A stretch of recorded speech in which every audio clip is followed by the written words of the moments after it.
Hey YouTubers, and welcome back to my Dragon Ball Super rewrite series where I'll be reimagining all 131 episodes of the 5 major story arcs from Dragon Ball Super. You know, for me, this is something I always really wanted to do ever since I started YouTube back in 2015 after Dragon Ball Super began, because while I loved the show, I always thought it had a whole lot of major flaws. But with that being said, I think the overall scope of the series was really good, and I always thought it was possible to take that outline that they gave us and reimagine it in a way that allowed every single story arc to connect not only to the series but also Dragon Ball Super as a whole. So as we progress, I hope you'd go back and watch all of this series from the beginning just to kind of see how the story starts to connect for each individual episode, character arc, and everything in between. With that being said, let's just start off where we last left off in episode 5 with Beerus and Whis arriving at King Kai's planet with a wholly unsuspecting Goku. Nobody has told anybody that they're coming at this point. Remember, in this version, Beerus hasn't been awake for very long, and only 3 planets have actually been destroyed, one of them from the introduction of Champa back in episode 3. He is currently in Universe 7, but we're going to get to that later on. That means that the Elder Kai and Kibito Kai just recently realized that Beerus was awake and he's destroying planets. They're not really sure why at this point. They haven't really talked about it. King Kai is quick to greet Beerus and Whis. He understands what he's looking at immediately, and he asks them how their journey was. Beerus is just simply ignoring him. He's only solely focused on Goku, as Goku is still trying to figure out what type of gi he's going to wear for Gohan and Videl's party. In my version, as well as in the original version of Dragon Ball Super, Goku can't sense Beerus and Whis. He hasn't really felt their presence yet, so he's not even paying attention to them. To him, they're not even really a threat. King Kai, on the other hand, is really trying to get Beerus's attention. He's trying to offer him some food and trying to see how his day was, but Beerus just kind of pushes King Kai aside and approaches Goku. Whis is still standing there with King Kai and actually does accept the invitation for some food, considering Beerus blew up the planet before he actually had any chance to eat, and he's absolutely starving. But then we're focusing on Beerus as he ominously stands directly behind Goku, who is still helplessly ignoring the danger behind him. Without saying a word, Beerus lifts his hand and aims it to bring it down quickly on Goku's shoulder in an effort to bring his attention to the matter at hand. But Goku is just completely ignoring the situation, which allows him to accidentally dodge Beerus's palm. This causes Beerus to trip and fall on the ground, making a decent-sized crater as he lands. And this is what gets Goku's attention finally, as Beerus lifts himself up from the hole with a dark glare directed at the Saiyan before him. But King Kai jumps immediately in to kind of defuse everything as Whis introduces the two of them and explains the situation. Beerus, on the other hand, doesn't even say a word. It's clear that he's absolutely fuming with the amount of disrespect that Goku is showing him at this moment. But now Goku is paying attention, and given the fact that Whis is giving them information about Beerus's godhood and why exactly they're there, Goku awkwardly greets Beerus and tells him that he has no idea what a Super Saiyan God is, letting it slip that he doesn't know a whole lot about Saiyans and what they're capable of, and that's a question best served for Vegeta. Whis deduces that Goku is talking about Prince Vegeta, who's currently residing on planet Earth. Beerus decides that it's better to go ask the Prince of all Saiyans instead of wasting their time with some lowlife on King Kai's planet. And so the two decide to leave, and this causes Whis to take a rain check on King Kai's food while his stomach is rumbling. And of course, King Kai is just so visually relieved as he ushers them off and they kind of avert the entire situation. But Goku, just being Goku, has a bit of a different plan. He asks Beerus whether he'd be really opposed to participating in a quick sparring session. Because of the amount of disrespect that he recently got, Beerus quickly agrees with a wicked grin on his face. But he does inform Goku that he's still very tired from recently waking up and he won't be going at the top of his own ability. Goku just kind of smirks to himself as he tells Beerus that he might want to be rethinking that as he goes up the ladder until he gets to Super Saiyan 3. He charges at Beerus, who effortlessly dodges all of Goku's attacks, but in a way that makes it seem like he isn't really even paying attention. Every single dodge that Beerus is doing is basically contorting his body in a way that makes it feel like he's actually trying to get up and trying to start his day.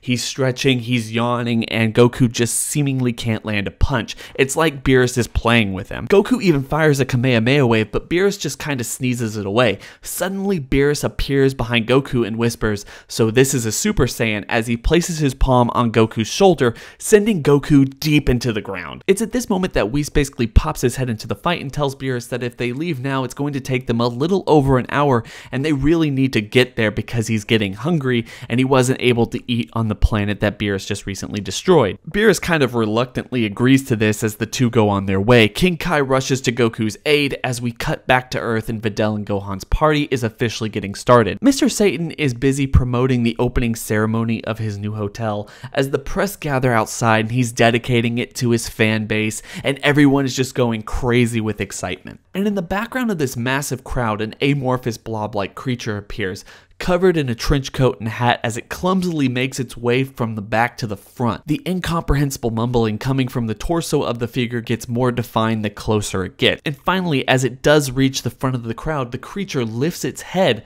to reveal the face of a childlike Pilaf. As we hear the mumbling from Shu asking Pilaf why he couldn't be on top, but Pilaf is quick to scold him for that remark, stomping Shu in the head and causing Mai to lose her footing, sending all of them to the ground. This causes all the reporters around them to look down at this disfigured blob still covered in this massive trench coat as it awkwardly crawls away from the scene without getting up. Everyone else is kind of flabbergasted by this, but Mr. Satan is quick to turn the focus back to himself. We then cut back to the Pilaf gang as they make their way around a corner and take off the trench coat finally.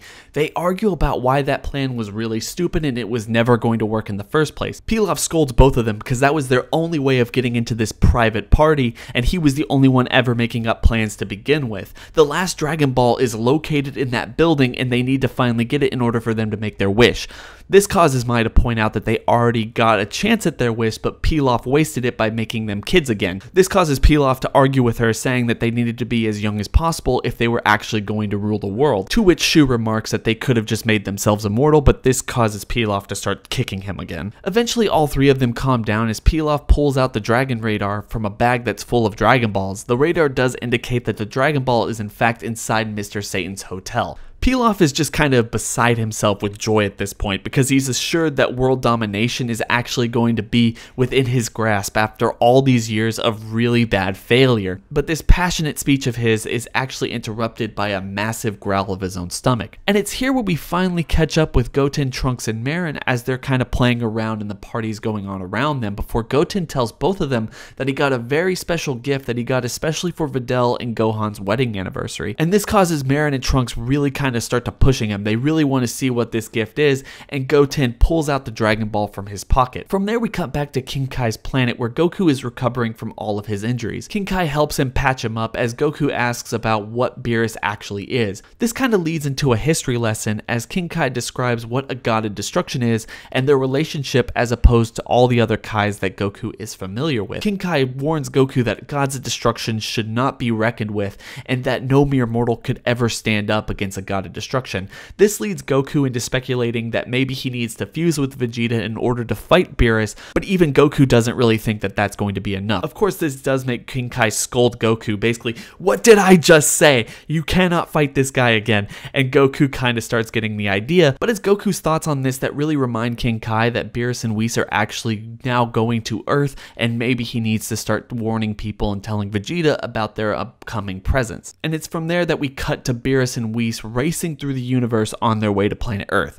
Beerus holds on to Whis' back as he takes a cat nap, and then we cut to credits. End of episode 5. So guys, what did y'all think of that? I hope you guys enjoyed it. To be fair, this one might be a little less on detail than the one that was previously beforehand, but I had a lot less characters to work on and actually trying to tell the story at hand. I like this idea because it allows Goku to fight Beerus.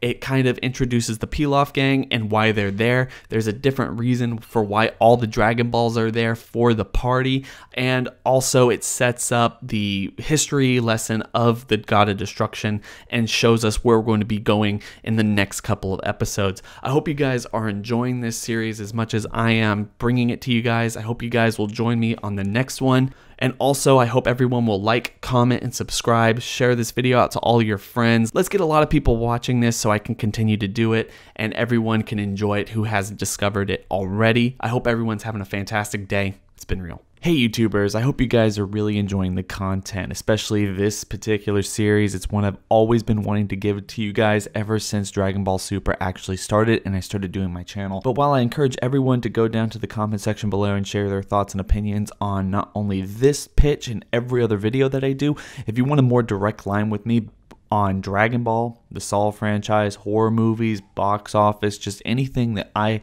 am actually showing interest in or that you think that I might have an interest in, or maybe you just want to talk about anything, go and follow me on Twitter. I am always on Twitter, or it's just much more likely that I'm going to be able to get back to you guys on Twitter much quicker than I am on YouTube because it's kind of a more direct line. So you guys see the link in the screen. It's also in the description section below. You should definitely go check it out. I hope everyone's having a fantastic day. Like I said at the very end of this video, don't forget to like, comment, and subscribe. Hit that bell over by the subscriber button to notify you every single time I upload. Might not be as frequent anymore, but I really hope you've enjoyed the upgrade in quality with the discussions and rewrite series and every other series that I'm bringing to the channel as of late. I hope everyone's having a fantastic day. It's been real.